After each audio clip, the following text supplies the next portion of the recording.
Welcome to the world of Mashle. It's basically a Harry Potter-ass world, except everybody has a nice hard wand they can do magic with. Oh, and the citizens of this world probably don't hate trans people, but you know who they hate? Filthy muggle scum! Enter Mash. He is a young man who's got the acting range of Keanu Reeves, the hairstyle of a K-pop dream boy, and the body of an MCU leading man.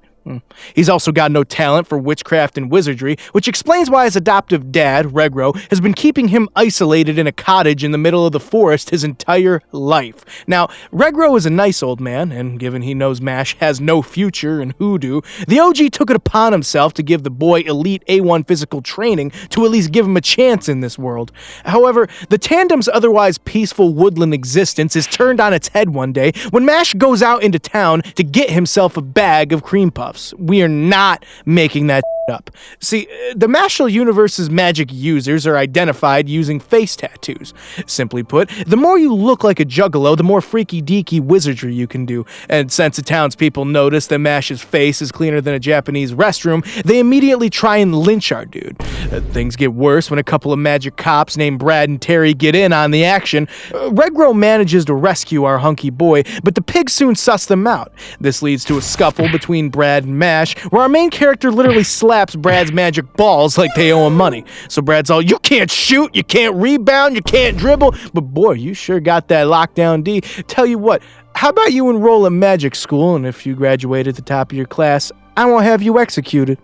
Mash realizes this is the sweetest deal he and his dad can get, so he agrees to it. Brad busts out his makeup kit and gives Mash a quick goth touch-up, and it's off to the races with our beefcake hero. Mash is enrolled at Easton Academy, where he comes across Cloud, who's basically a magic drill sergeant, and, like most drill sergeants in pop media, Cloud is a dick. He gives Mash a bunch of bonkers tests. He's sure the boy is going to fail, but our boy aces them with pure swollenness alone. Soon enough, Cloud gives Mash one final exam, which involves escaping a death maze. Mash enters it and meets a young witch named Lemon. Lemon tries to make sure Mash fails this test, but our boy is a gentleman. So when Lemon finds herself about to get eaten by a monster, Mash comes to the rescue and busts out of that maze like the Kool-Aid man. Oh yeah! Of course, this makes Lemon get all thirsty for our guy, and she soon reveals Cloud blackmailed her into sabotaging Mash. On the bright side, the school's headmaster, Wahlberg, learns about this and reprimands Claude for being a total C-word. Wahlberg then gives Mash another test and passes because top draft prospects don't fuck around. Soon enough, Mash is formally accepted at Easton and assigned his dorm room. Here, he meets his roommate, Finn, who dumps exposition about how to become a valedictorian. Long story short, you have to collect a bunch of coins, which you receive when you do well in school. Like most fictional high schools, Easton has its very own D-bag bully named Lloyd, who's made it his mission to make Mash's life a living hell. So yeah, he's basically the Draco Malfoy of this place, but our dude's ice cold, so Mash takes it all in stride. Here's the thing though, Lloyd is so freaking dumb that he doesn't know the number one rule of the playground: you should never mess with the quiet kid. So when Lloyd blackmails Finn into effing with Mash and he eventually refuses, the bully starts wailing on the kid. Bad move, moron. Very bad move. Mash sees this, so he mashes Lloyd's face into the ground. Being the little boy that he is, Lloyd's all, my father will hear about this, and makes his a-hole dad pull some strings to get our hero expelled. The vice principal of Easton, Farman, spearheads this whole anti-Mash crusade and successfully kicks our boy out of school. Now, Mash might be a chill chum, but a man can only take so much. So, after realizing he doesn't have anything to lose anymore, our hero unleashes his inner psycho and buries Farman alive. And just to be sure the scummy educator is put in his place, Mash goes all, you can try climbing out of this hole, but know this, I am a man with a very particular set of skills. I will find you, and I will kill you. Now, the rest of the bigwigs at the Bureau of Magic have a hard-on to keep Mash from graduating. On the other hand, Wahlberg is one of the few people who's had enough of the goddamn cronyism going on in their world. So, he ultimately gives Mash his full support and even declares that our boy is top-shelf material. Mash is reinstated at the school and soon meets Tom, a player for Easton's Dulo Far City team. Now, Dulo is like Mashle Quidditch, and participating in this sport allows players to get those coins to help you graduate at the top of the class. Our hero gets drafted. The problem is, Mash doesn't know magic, so he's stumped on whether or not he should play for Easton's Dulo team. In any case, Mash joins in on his first scrimmage where he spots Tom getting bullyballed by the opposing team, so our boy activates helicopter leg mode and calls game with a curveball that would make Tariq Scooble proud. For his efforts, Mash is rewarded with a silver coin. On the other hand, our hero decides that Dulo just isn't his jam, so he quits the team on the spot. Crap hits the fan shortly after when another magic kid named Lance pretty much commits a felony by kidnapping Mash's pals before challenging our hero to a duel. Whoever wins gets silver coins. Now, Lance also happens to be a touted prospect at Easton, which means he's got that wavy wand magic on lock. In fact, this is the first time we see Mash actually put in some work, as he struggles to straight up dunk on Lash. Our hero's gonna hero, so Mash wins their bout in the end. On the other hand, we find out that Lance is acting like a scumbag only because he needs to be valedictorian to help his sick sister. Ultimately, Lance realizes he's being a total dick to Mash and his friends, so he throws in the towel and gives our hero his silver coins. Friendship Still, game recognizes game, and Mash knows his bout with Lance would have gone much differently if his opponent brought his A-game.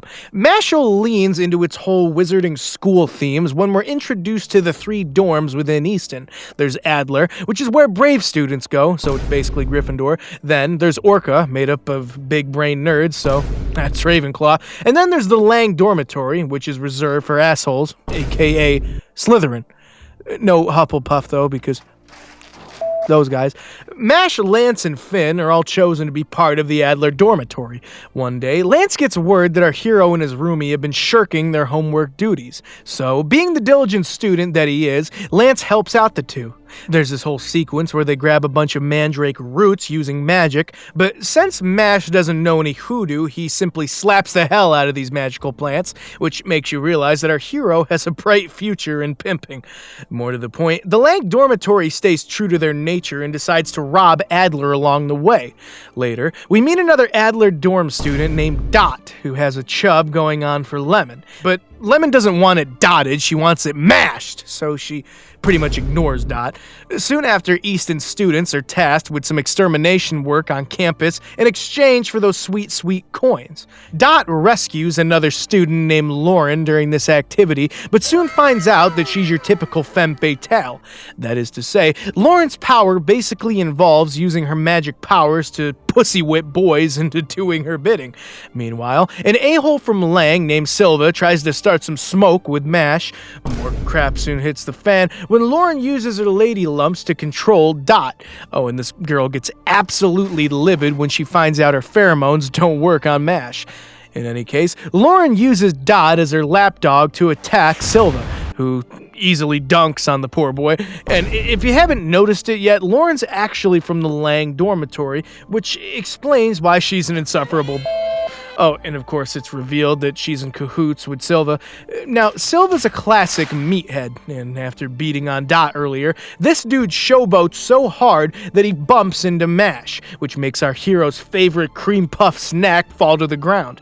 So when Silva threatens Dot to play a stupid game that basically involves getting beaten on 10 times in a row, Mash decides to defend his fallen pastry's honor by taking Dot's place. Silva agrees and easily learns you don't with a man's cream puffs. Mash takes his turn in this dumb game and gives Silva a solid body shot that no doubt gives him an internal hemorrhage. On the other hand, Lauren realizes they're about to lose our hero, so she does what she does best, try and sell. Lauren's all, "You like what you see, big boy? I know you like it rough." "Yeah, I like it rough too." So rough, in fact, that Mash grabs Lauren from behind and gives this manipulative witch a devastating German suplex. It's a free fucking totality. Everybody gets their ass kicked. Gender equality wins in the end. Excuse me. Later, Lance gets Mash up to speed with Lang's dormitory head D-bags, a group of bastards calling themselves Magia Lupus, who have a habit of stealing coins from the other dorms. Somewhere else, the Magia Lupus's head honcho, Abel, transforms Silva into a doll for failing to steal some of Adler's coins.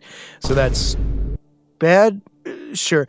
We mean there are far worse things than being turned into a doll, but especially if you're inside an e-girl's bedroom, but sure. In the middle of all this, Mash stumbles his way into the Magia Lupus's inner sanctum and meets Abel. The D-bag goes on a whole tirade about how only the strong survive in their world before cutting to the chase and attacking Mash with his magic dolls. Of course, Abel wants to take this opportunity to steal Mash's coins too, which have since transformed into a single super valuable gold coin.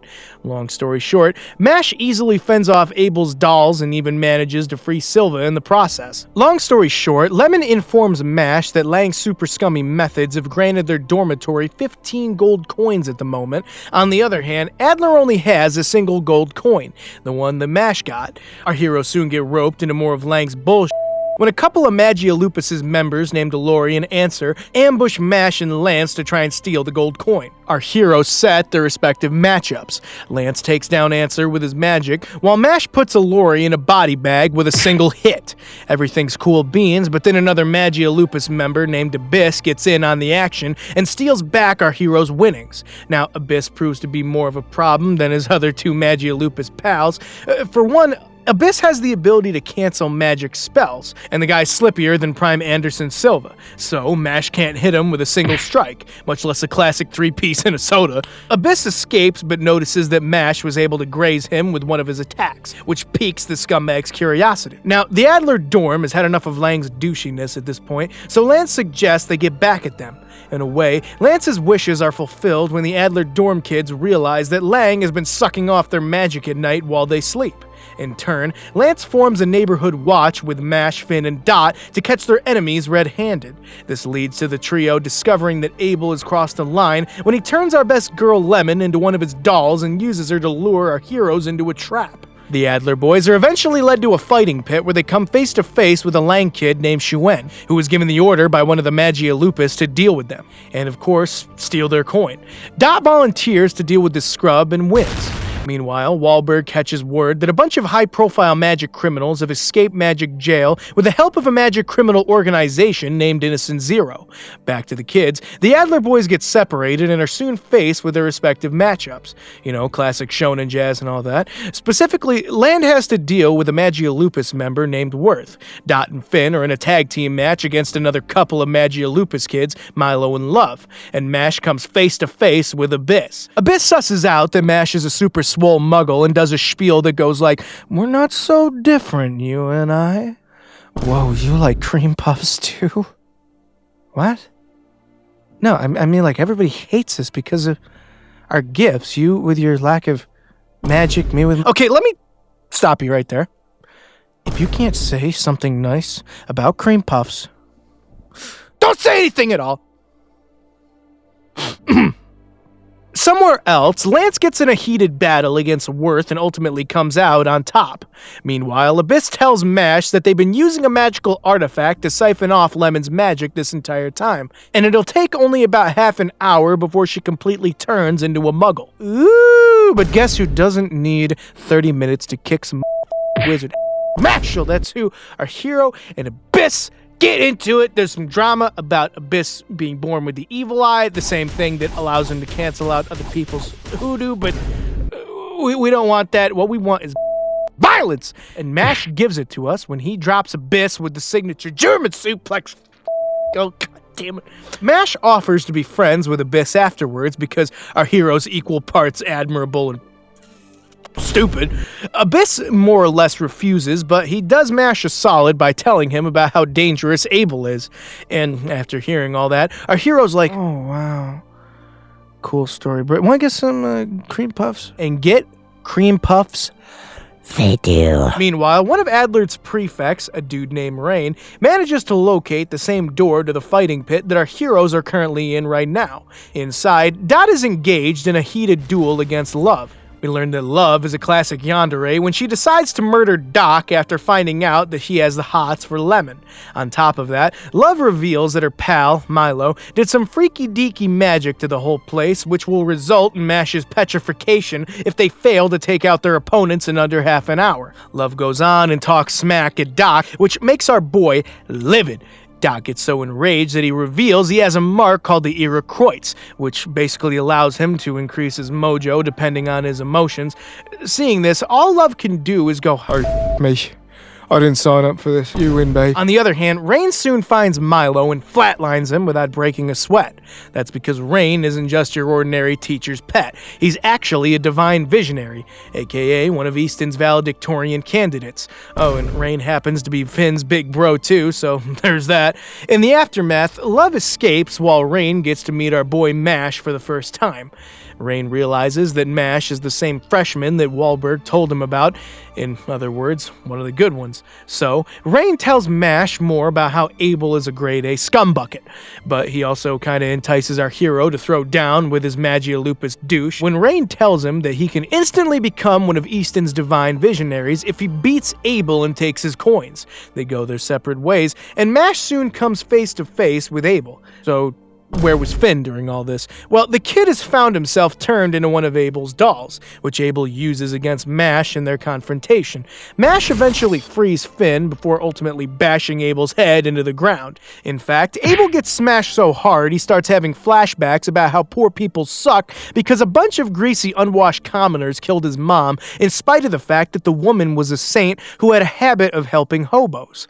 In any case, Abel bends the knee to Mash and gives him his coin collection and frees Mash's pals from his control. Somewhere else, Rain's efforts to Scooby-Doo the hell out of the weird things happening at Easton finally pays off when he discovers that an agent at Innocent Zero named Cell has been posing as Lance. On top of that, we learn that Abel has also been in cahoots with these villains, but since he got his ass handed to him, Cell has taken it upon himself to tie up the loose end and kill Abel. He leaves Rain, who's now forced to deal with one of the escaped magical convicts, a creepy man-eating serial murderer named Jean-Pierre.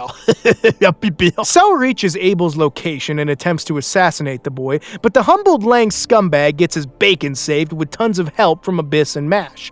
On the other hand, Cell realizes that the MacGuffin he and Innocent Zero have been looking for this entire time. Long story short, Mash lays out Cell just like everyone who was dumb enough to mess with our boy up until this point, but this battle also has grave consequences for our hero, as his secret is finally revealed to the rest of the other Easton students, that he is a filthy muggle. Albeit one who can probably break your skull with a 12-6 elbow.